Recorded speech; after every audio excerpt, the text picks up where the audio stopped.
আমি আজকে একটি লেজারের মাইক্রোফোন নিয়ে আসলাম। এটি হচ্ছে যে ইউএসবি ডাইনামিক মাইক্রোফোন।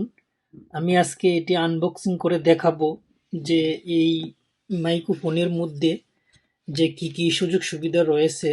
ভিডিওটি শেষ পর্যন্ত দেখবেন, দেখলে হয়তোবা লেজারের মাইক্রোফোনের সম্পর্কে কিছুটা হইলেও আইডিয়া নিতে পারবেন। প্রথমেই দেখা যাচ্ছে যে একটি ইউজার ম্যানুয়াল। আমি এই ইউজার ম্যানুয়ালের ভিতরে কি কি রয়েছে আমি এটি একটু দেখাবো। তারপর হচ্ছে যে এটির ভিতরে দুটি স্টিকার দিয়েছে লেজারের। ইউজার ম্যানুয়ালের মধ্যে যে কিভাবে ব্যবহার করতে হবে, তারপর হচ্ছে যে এই ল্যাপটপ অথবা ডেস্কটপের মধ্যে যে কিভাবে জ্যাকগুলো লাগাতে হবে, কেবলগুলো, ওই ইউজার ম্যানুয়ালে এটি অনেক সুন্দর করে একদম ছবি আকারে দিয়েছে।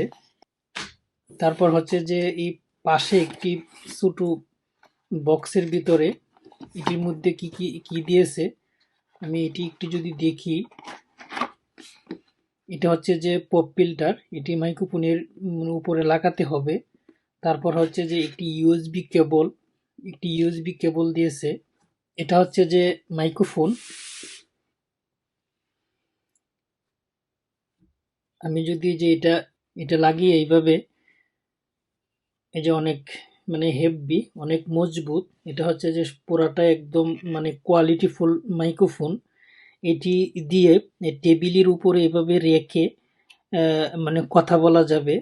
ল্যাপটপ অথবা ডেস্কটপে এই ইউএসবি কেবলটি দিয়ে কানেক্ট করতে হবে।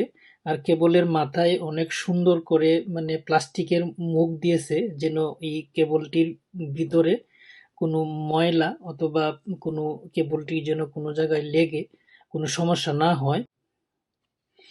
আমার কাছে এই মাইক্রোফোনটি অনেক কোয়ালিটিফুল মনে হয়েছে, যে এটি টেবিলের উপরে এভাবে রেখে যদি কথা বলা যায়।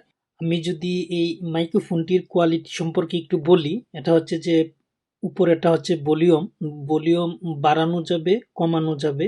আর নিচেরটা হচ্ছে যে মানে রেকর্ডিং এর ভলিউম, রেকর্ড করার সময় একটু বাড়ানো যাবে, কমানো যাবে। আর এটা হচ্ছে যে মিউট বাটন, মিউট অফ করা যাবে, অন করা যাবে। আর হচ্ছে যে একটি স্ট্যান্ড রয়েছে, স্ট্যান্ডটি অনেক মজবুত। আর এই স্ট্যান্ডের এটা এইভাবে খোলা যাবে, এই যে আমি একদম খুলে হাতে নিয়ে ফেললাম। এটি এভাবে খুলে আবার লাগানো যাবে, ইচ্ছে করলে অন্য আরেকটি স্ট্যান্ডে এটির মধ্যে লাগানো যাবে। তারপর হচ্ছে যে এটা হচ্ছে যে হেডফোন জ্যাক। তারপর হচ্ছে যে এই স্ট্যান্ডটি এভাবে রেখে, এভাবে টেবিলের উপরে রেখে ইচ্ছা করলে এভাবে ঘোরানো যাবে, নাড়ানো যাবে এই মাইক্রোফোনটি। আর আমি যদি ল্যাপটপে এটি কানেক্ট করে দেখাই, আমি এই ল্যাপটপে যদি আমি এটা কানেক্ট করে দেখাই,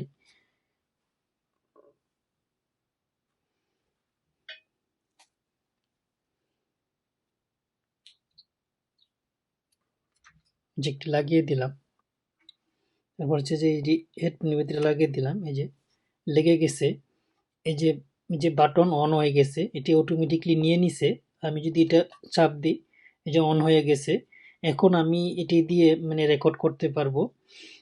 এই যে এইভাবে রেখে একদম আমার কাছে সেট আপটা অনেক সুন্দর লাগছে। টেবিলের উপরে বসে, তারপর হচ্ছে যে এভাবে মানে ইচ্ছে করলে লাইভ করা যাবে। তারপর হচ্ছে যে ভিডিও রেকর্ড করা যাবে। এভাবেই হচ্ছে যে এই মাইক্রোফোনটি আমি এই জন্য নিয়ে আসলাম।